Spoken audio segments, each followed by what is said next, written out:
দর্শক, আমন্ত্রণ জানাচ্ছি এনটিভির স্বাস্থ্য বিষয়ক নিয়মিত আয়োজন স্বাস্থ্য প্রতিদিন অনুষ্ঠানে। আপনাদের সাথে আছে আমি ডাক্তার সাদিয়া ফাতেমা কবির। দর্শক, আমরা যে বিষয়টি নিয়ে আলোচনা করব সেটি হলো ডাউন সিনড্রোম। এই বিষয়ে আলোচনা করার জন্য আমাদের স্টুডিওতে উপস্থিত আছেন একজন বিশেষজ্ঞ চিকিৎসক। চলুন পরিচিত হই আমাদের আজকের অতিথির সাথে। অধ্যাপক ডক্টর মোহাম্মদ মিজানুর রহমান ১৯৫৫ সালে ঢাকা জেলায় জন্মগ্রহণ করেন। তিনি ১৯৭৯ সালে শেরেবাংলা চিকিৎসা মহাবিদ্যালয় বরিশাল থেকে এমবিবিএস ডিগ্রি অর্জন করেন। এরপর তিনি চিকিৎসা বিজ্ঞানে এফসিপিএস ডিগ্রি লাভ করেন।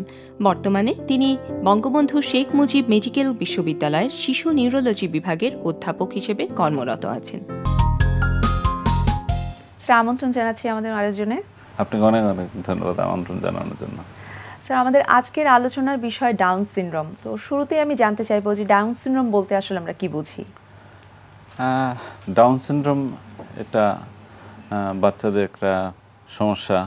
যদিও শুনতে শোনা যায় ডাউন মানে কোনো খারাপ কিছু, আসলে যিনি এই রোগটা প্রথমে আবিষ্কার করেছিলেন ওনার নাম ছিল ডাউন, লংডন ডাউন। এই জন্য ওনার নামে এই রোগটার নাম হয়েছে। এখানে মূলত সমস্যাটা হলো যে আমাদের ৪৬টা ক্রোমোজোম থাকে, কিন্তু এদের 47 ক্রোমোজোম থাকে। এটি এই একটা ক্রোমোজোম বেশি থাকার জন্য তাদের বিভিন্ন রকমের সমস্যা দেখা দেয়, জেনেটিক অ্যাবনরমালিটি, ক্রোমোজোমাল অ্যাবনরমালিটিস। আচ্ছা স্যার, এটা তো আমরা জেনে নিলাম যে ডাউন সিনড্রোম কি। আমি একটু জানতে চাই যে ডাউন সিনড্রোম আসলে শনাক্তকরণ বা ডাউন সিনড্রোমের লক্ষণগুলো কি, কিভাবে আমরা বুঝতে পারবো যে একটা বাচ্চা ডাউন সিনড্রোমে আক্রান্ত হয়েছে? ডাউন সিনড্রোমে বাচ্চাদেরকে শনাক্ত করা খুবই এটা সহজ।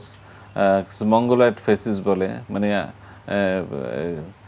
আমাদের যদি এক কথায় বলি, যদিও এটা মানে তাদের সাদৃশ্য হলো যে আমাদের দেশে যেমন ধরুন হিল ট্যাক্সি যারা আছেন ওনাদের চেহারার সাথে কিছুটা মিল থাকে, ওরকম ভাবে যে চেহারা একটু ফ্ল্যাট থাকে এবং দুই চোখের মাঝখানে একটু গ্যাপ থাকে, তারপরে একটু অ্যালমন্ড শেপেড আইজ, চোখ ইসের মধ্যে বাদামের মধ্যে চোখগুলো থাকে। তো এটা এবং মাথাটা একটু চ্যাপ্টা থাকে, সামনে পিছনে চ্যাপ্টা থাকে এবং একটু রাউন্ডেড থাকে, দেখলেই বোঝা যায় যে ডাউন সিনড্রোম। কিছু ফিচার আছে, হাতে কিছু ফিচার থাকে, যেমন একটা ক্রিজ থাকে, সিঙ্গেল ক্রিজ। আমাদের এখানে যেমন একটা ক্রিজ শেষ হয়ে গেছে এখানে, কিন্তু তাদের এখান থেকে শুরু করে শেষ পর্যন্ত থাকে, সিমিয়ান ক্রিজ বলে এটা। এটা ইম্পর্টেন্ট। এবং এখানে আমাদের আঙুলে যেমন 3টা আছে, সেগমেন্ট আছে, কিন্তু তাদের মাঝখানের সেগমেন্টটা, এটা লিটল ফিঙ্গারে, এটা খুব ছোট থাকে এবং একটু বাঁকা থাকে আঙুলটা, ক্লিনোডেক্টাইলি বলে এটাকে।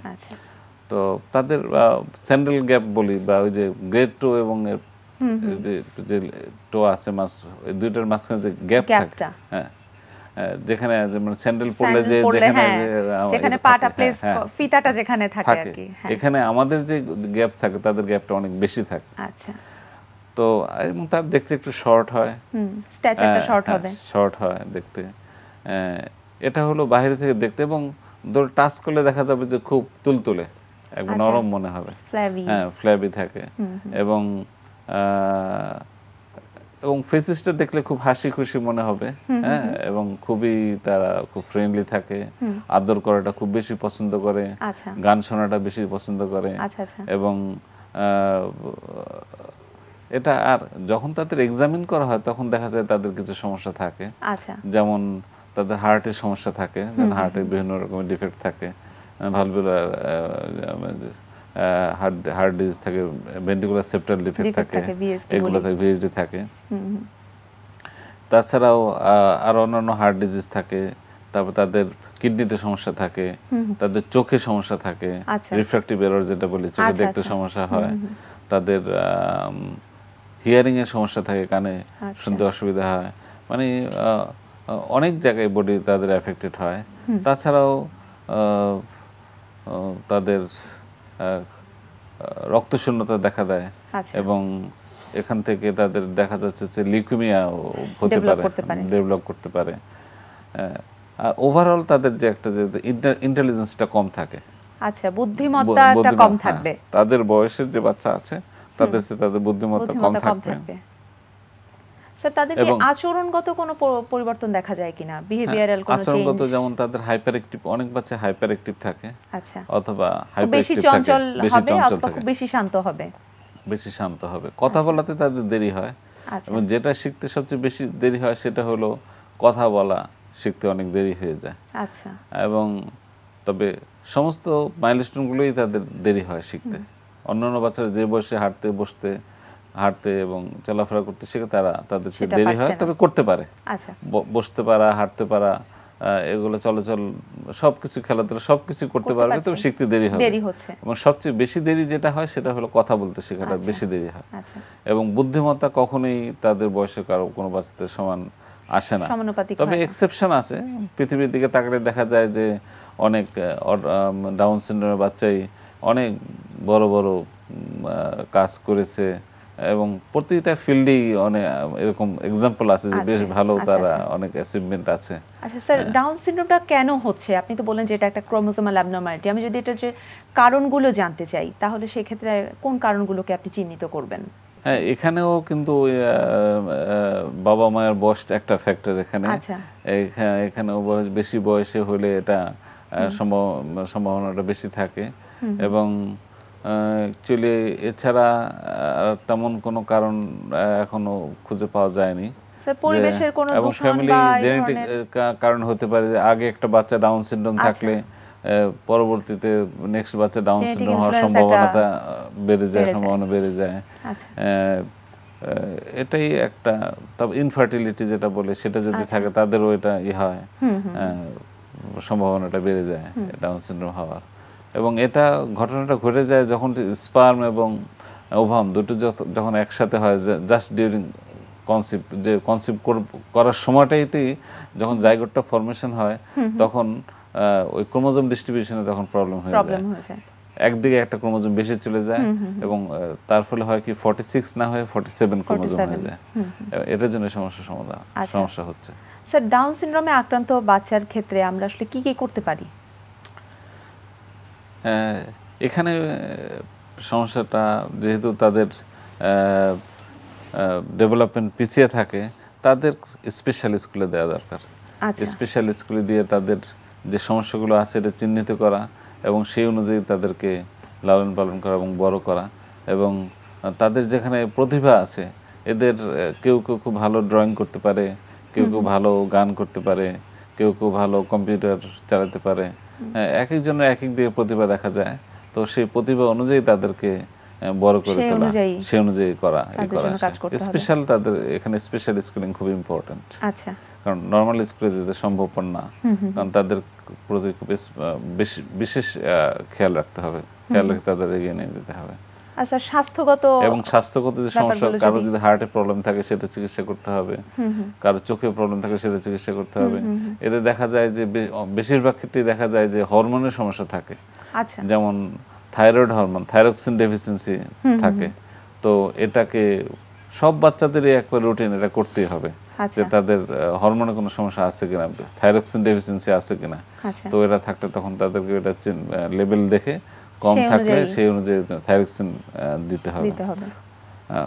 তো এরকম ভাবে বিভিন্ন রকমের সমস্যা এদের থাকে। এই সমস্যাগুলো চেক আপ করে চোখ, কান এগুলো সব চেক আপ করতে হবে, এবং একবার না, বছরে বা 2-3 বছর পর পর এদের চেক আপ করা দরকার। আচ্ছা, একটা রুটিন ফলো করতে হবে, রুটিন ফলো আপ, একটা ফলো আপটা রুটিনের মধ্যে রাখতে হবে, চিকিৎসা করা। আচ্ছা স্যার, এই যে আপনি বললেন যে স্পেশাল স্কুলের কথা, তো ডাউন সিনড্রোমে আক্রান্ত বাচ্চাদের জন্য স্পেশাল স্কুলিং এর ক্ষেত্রে সেরকম সুযোগ কি আমাদের দেশে আছে? যে আমাদের দেশে আছে, খুব অল্প হলেও কিছু কিছু স্পেশাল স্কুল আছে। স্যার, আপনি তো বললেন যে মানে এতক্ষণ যেগুলো বললেন, যে লক্ষণ বললেন আমাদের যে কি করার আছে না আছে, সচেতনতা কি কোনোভাবে ভূমিকা রাখতে পারে ডাউন সিনড্রোম প্রিভেনশনের ক্ষেত্রে?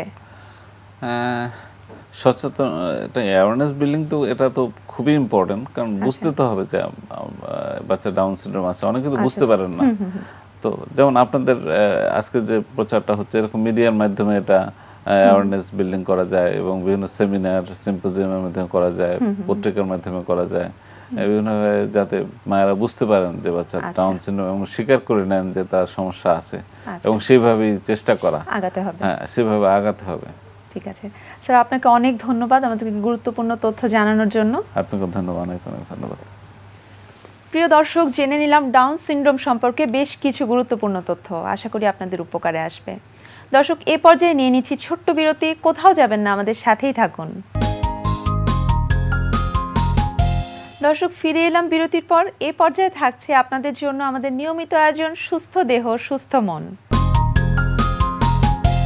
আজকে আমরা যে আসনটা করব এটা হচ্ছে পদ্মাসনে টুইস্ট, লোটাস টুইস্ট। ওকে, এখানে পদ্মাসন ইটসেলফ খুব ভালো একটা আসন এবং এটা কিছুটা ডিফিকাল্ট কিন্তু খুব উপকারী। আমরা ওখান থেকেই শুরু করে আরও ভেরিয়েশনের দিকে যাব। এখানে হেল্প করবে লিও। ওকে লিও, স্টার্ট। বসে, ঠিক আছে। প্রথমে পদ্মাসনটা করতে কিভাবে করবেন সেটা আমরা আগে দেখব। ওকে, অ্যান্ড গো। যখন ডান পাটাও সামনে রেখেছে, নিচ থেকে ধরে তারপরে উঠে বাম পায়ের উপর আনবেন এবং তারপর বাম পাটা সামনে এনে নিচের থেকে লিফট করে দেন up. This is lotus pose, padmasana. পদ্মাসনে যেটা হয় যে মনের সংযোগ বাড়ে, মানে একাগ্রতা বাড়ে বা কনসেন্ট্রেশনটা বাড়ে। হ্যাঁ, মেডিটেশনের ক্ষেত্রেও কিন্তু এই আসনটা ইউজ করা হয়। ওকে, এখান থেকে এখন আমরা আরও বেশি একটা মুভে যাব যে যেখানে পদ্মাসনের কাজটা হবে পাশাপাশি আদার কাজগুলো হবে। সেই কাজগুলো কি? Okay, and inhale, okay Leo, and exhale, arms back. এখান থেকে আমরা টুইস্টে যাব, কোমরের কাজটা যেন হয়, পেটের কাজটা হয়। ওকে, ইনহেল অ্যান্ড এক্সেল। সাইডে প্রথমে খুবই বেসিক, একটা সাইডে আপনারা যখন যাবেন কোনোই দিয়ে ট্রাই করবেন যে ফ্লোরটা টাচ করতে, টোটাল অ্যালাইনমেন্টটা মানে আমার এখান থেকে যেন টানটা লাগছে। Okay, fine, and inhale up and ready, exhale. Okay, down and straight, inhale, stay, যেন শরীরটা সোজা থাকে, সামনে ঝুঁকে না যায় বা পিছিয়ে না যায়, and exhale up. Okay, fine. Then এখান থেকে আমরা কি করব, আরেকটু অ্যাডভান্স মুভে যাব। Inhale and Excel. ডান কোনোই দিয়ে ডান হাঁটু বা পাটা টাচ করতে চেষ্টা করব। দেখতে সহজ লাগে কিন্তু এটা কিন্তু আগের চেয়ে অনেকটুকু advance. Okay, and ready, inhale and exhale up, then inhale and exhale, reverse on no side, fine, and inhale, ready, exhale up and inhale long, exhale, relax. সুখাসনে বসে পড়বে। হ্যাঁ, এখানে আমরা আরেকটু বলে নেই বেসিক, আমরা পদ্মাসনটা বলছি যে এটা কিছুটা তো অ্যাডভান্স। তো যখন যারা পদ্মাসনে পারবেন না তখন কি করবেন, একবার দেখাও, একটা পা নিয়ে আসলে হয়তো ডান পাটা আপনি উপরে নিয়ে আসলেন, বাম পাটার উপরে আনতে পারছেন না, দরকার নেই, বাম পাটা নিচের দিকে একটু ভাঁজ করে রেখে দিলেন বা চেঞ্জ করে নিলেন যে হ্যাঁ একবার ডান দিকে যখন করছেন এভাবে করলেন, চেঞ্জ, তখন যখন বাম দিকে করছেন বাম পাটা তুলে নিলেন আর ডান পাটা নিচ দিয়ে রেখে নিলেন, তাহলে অর্ধ পদ্মাসনটা অন্তত হলো এবং সেখান থেকে আস্তে আস্তে আপনি ইমপ্রুভ করতে পারবেন। এবার আমরা যে এক্সট্রিম টোটাল হাইট বাড়ানোর জন্য, লম্বা হওয়ার জন্য যে মেরুদণ্ডে যে কাজটা আমরা করব, প্রেশারটা দিব, এতক্ষণও হচ্ছিল ল্যাটারালি হচ্ছিল, এবার আমরা আরও টুইস্টিং মোশনে করব। This is the most advance. Okay Leo, go to full lotus pose. Full lotus পোজে যখন যাচ্ছ, yes, and inhale and exhale, yes, and inhale, exhale, twist, যেটা হচ্ছে ডান কোনোই দিয়ে বাম পা টাচ করে দেন twist, yes, and stay, inhale and exhale, back.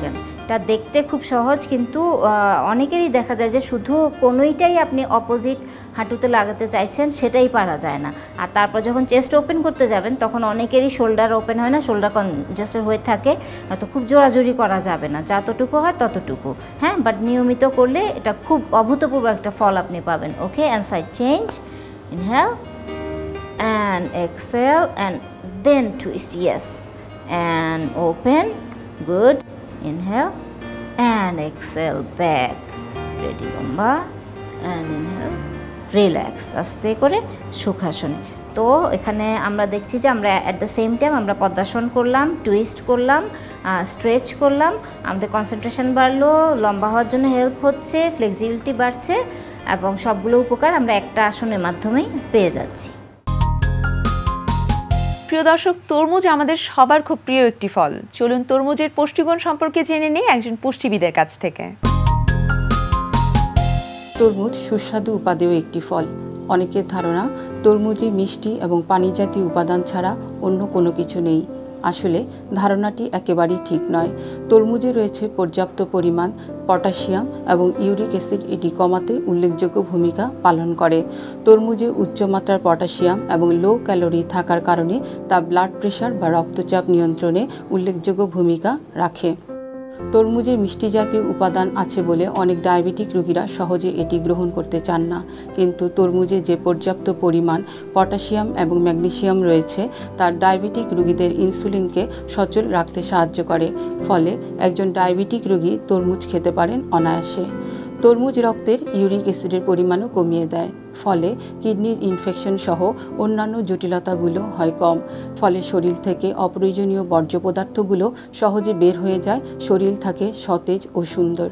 তরমুজ আমাদের দেহকোষকে সুরক্ষিত রাখতেও যথেষ্ট উল্লেখযোগ্য ভূমিকা পালন করে। তরমুজে যে ভিটামিন ই এবং সি রয়েছে তা সেগুলো কোষের নমনীয়তা বজায় রাখতে উল্লেখযোগ্য ভূমিকা পালন করে। তাই ত্বকের আর্দ্রতা রক্ষার জন্য তরমুজের ভূমিকা অপরিসীম। বিভিন্ন seasonal disease, infection, tonsillitis, bronchitis সহ উল্লেখযোগ্য গুরুত্বপূর্ণ ডিজিজেও এই তরমুজ ভূমিকা পালন করে থাকে। 1 কাপ তরমুজ কুচিতে পাওয়া যাবে সারাদিনের পুষ্টি চাহিদার শতকরা 21 ভিটামিন সি এবং 17 ভিটামিন এ। তরমুজের ভিটামিন এ আমাদের চোখের সুস্থতা রাখাতেও অনস্বীকার্য। সবচেয়ে বড় কথা হলো তীব্র গরমে আমাদের শরীরের আর্দ্রতা নষ্ট হয়ে যায়। এই গরমে আমাদের ত্বকের আর্দ্রতা ধরে রাখা খুবই জরুরি। আর যেহেতু তরমুজের শতকরা 94 পানি, তাই সুস্থ দেহ ও ত্বকের সুরক্ষায় তরমুজের ভূমিকা অপরিহার্য। তাই প্রতিদিন তরমুজ খাওয়ার অভ্যাস গড়ে তুলুন। সুস্থ, সবল ও সতেজ থাকতে তরমুজের ভূমিকা অপরিহার্য। প্রিয় দর্শক, এবারে থাকছে আপনাদের জন্য আমাদের আজকের হেলথ টিপস। চোখে কোনো কিছু লাগলে পানির ছাপটা দিন। কোনো অবস্থায় চোখ রগড়াবেন না, এতে নানা জটিলতা দেখা দিতে পারে। দর্শক, আমাদের অনুষ্ঠান সম্পর্কে যে কোনো মতামত বা পরামর্শ লিখতে পারেন এই ঠিকানায়। প্রযোজক স্বাস্থ্য প্রতিদিন, এনটিভি, বিএসসিসি ভবন, 7 তলা, 102 কাজী নজরুল ইসলাম এভিনিউ, কারওয়ান বাজার, ঢাকা 1215। ফ্যাক্স 914338 থেকে 7 পর্যন্ত, অথবা ইমেইল করুন স্বাস্থ্যপ্রতিদিন@ntvbd.com এই ঠিকানায়। প্রিয় দর্শক, আগামী পর্বে যা থাকছে, ব্রেস্ট টিস্যু থেকে যে ক্যান্সারটা অ্যারাইজ করে তাকে ব্রেস্ট ক্যান্সার বলে। আর ব্রেস্টের তো প্যারেনকাইমা, নিপল বা এরিওলা যে জায়গাগুলো আছে, এই জায়গা দিয়ে অ্যারাইজ করা বা হয়তো মানে তার একটা লাম্প হতে পারে, একটা ফিলিংসটা হয়তো একটা লাম্প বা একটু থিকনিং এরকম হতে পারে, বা বগুলে একটা চাকা নিয়েও পেশেন্ট আসতে পারে।